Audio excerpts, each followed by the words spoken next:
The organization of the World Cup in Russia has attracted widespread praise. In particular, the newly built and refurbished stadiums were hailed as high-quality venues worthy of the tournament. But the legacy issue is always a difficult one. Stadiums can easily become white elephants, or even if uses are found, they may provoke controversy because of sweetheart deals that have to be offered to secure occupancy, as in the case of West Ham United and the London Stadium. Greece had one of the worst experiences with its Olympic venues, abandoned stadiums. The predicament is particularly acute in Russia, where vast distances between host cities, a lack of a strong football tradition outside Moscow and St. Petersburg, and tight regional finances mean that local governments are using creative ways to keep their stadiums in use.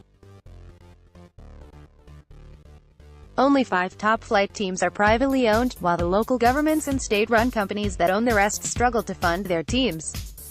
4 of the stadiums used for the World Cup do not have top-flight teams and need outside sponsors to fund a push for promotion. World Cup expenses accounted for significant increases in several host provinces' net debt after 2012, including nearly all of Samar's. Sochi built its stadium for the Winter Olympics and then converted it into a football stadium. The Black Sea city has been unable to support a football team.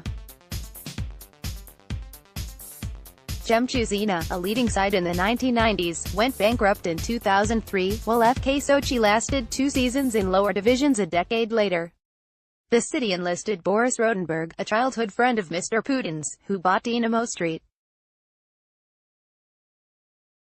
Petersburg, a second-division side, and moved it to Sochi, where it will play as FK Sochi. A bigger move than that of Wimbledon to Milton Keynes. Mr. Rodenberg's older brother Arkady is Mr. Putin's judo partner and became a billionaire after his friend became president through winning pipeline contracts for state monopoly Gazprom. The stadiums will cost a lot to maintain.